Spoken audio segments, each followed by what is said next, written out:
Direto ao ponto. No quadro Direto ao Ponto, que tem o patrocínio de Colégio Madre Bárbara, da educação infantil ao ensino médio para a vida, a tradição que abraça o amanhã. Matrículas abertas. Acesse matricula.redeicm.org.br. E Heineken Tecnologia em Higienização. Atuamos no desenvolvimento de produtos e processos para higienização e desinfecção. Acesse nossas redes sociais, @Heineken Química. E aí, doutor Moreno, como fazer abordagem aos sobreviventes da tragédia que atingiu aqui a nossa região? Médico e psiquiatra Rafael Moreno, bom dia. Bom dia, bom dia. Então, ainda sofrendo aí as consequências aí imediatas, né, dessa catástrofe natural aí do Vale.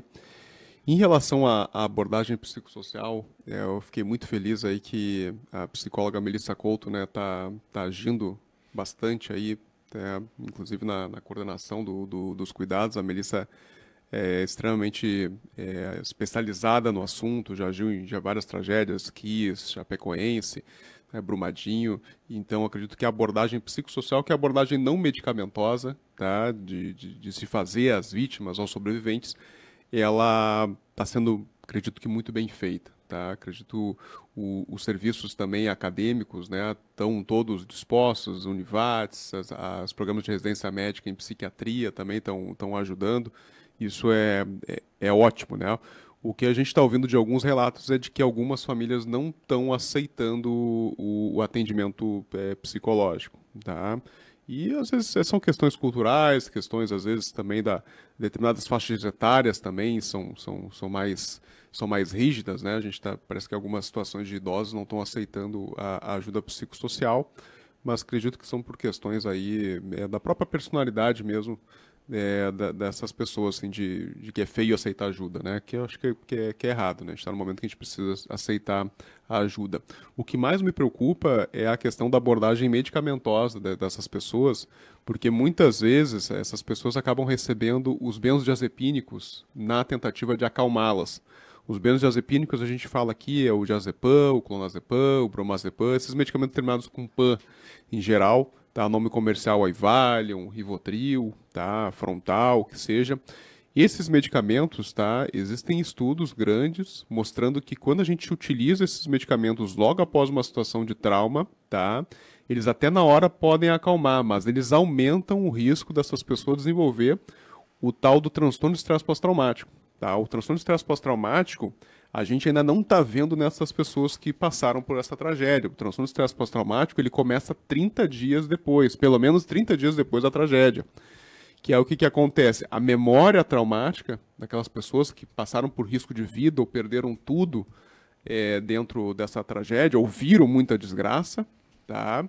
Essa memória fica super consolidada no cérebro, ela forma uma super memória. E qualquer outro estímulo, a pessoa lembra, passa por um local, ouve uma notícia, às vezes na rádio, que seja, ou na televisão, e a memória é ativada e a pessoa passa a se sentir como se estivesse vivendo de novo a tragédia.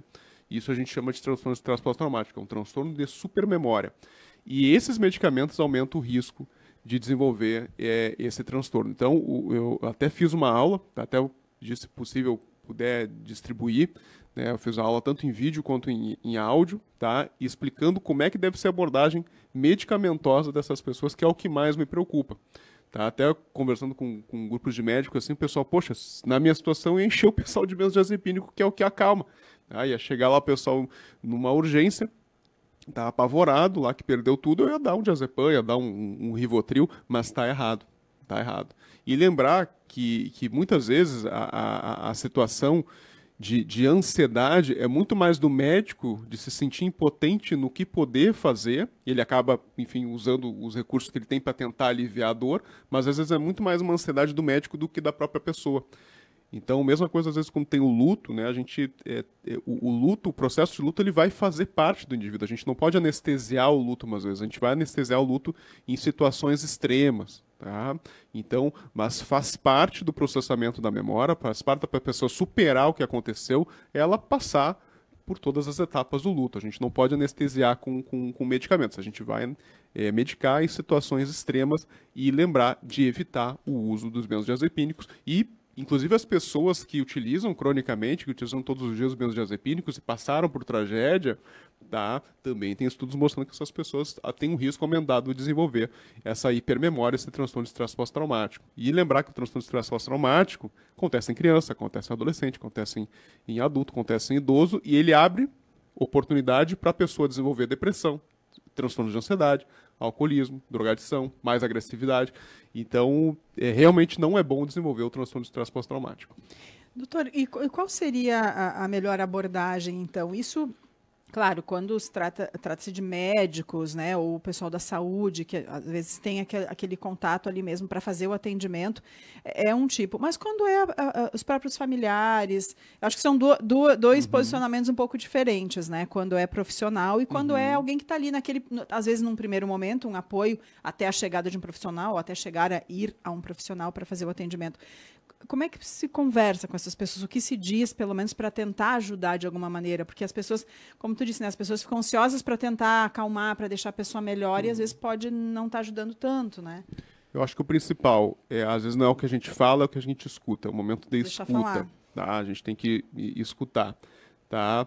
O contato físico, se a pessoa também necessita, é importante o contato visual, a pessoa tem que estar disposta ali para escutar as suas magelas, as suas desgraças, tá?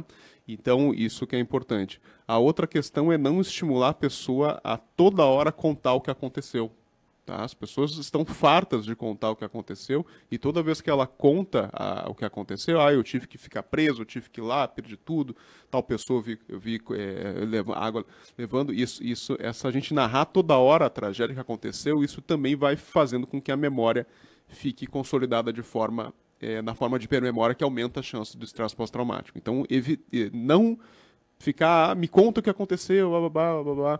E a outra coisa também que deve se evitar é de falar que vai estar tudo bem. Tá? Então, minimizar. Tá? Às vezes a pessoa, não, vai passar, isso aí vai ficar tudo bem. A gente não pode mentir para a pessoa.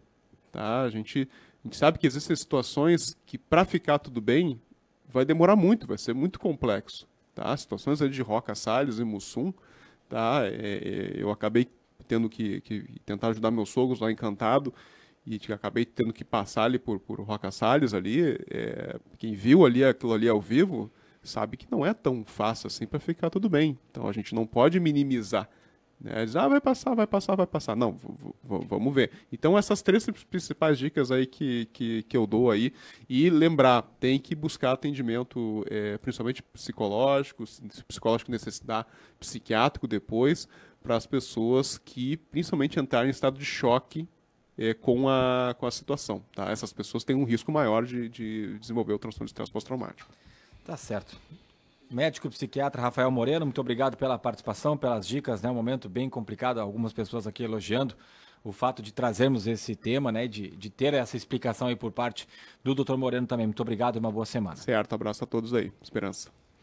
Obrigada, Dr. Rafael Moreno. Ele participa conosco sempre às segundas-feiras do quadro Direto ao Ponto, com patrocínio de Colégio Madre Bárbara. Aprendemos que tradição e evolução podem caminhar de mãos dadas. É por isso que nossos alunos são preparados com valores sólidos, mas também com o que há de mais inovador no ensino, plataformas gamificadas, programa bilíngue, atividades extracurriculares e desenvolvimento socioemocional. Matrículas abertas, acesse matricula.redcm.org.br. E também Heineken, tecnologia em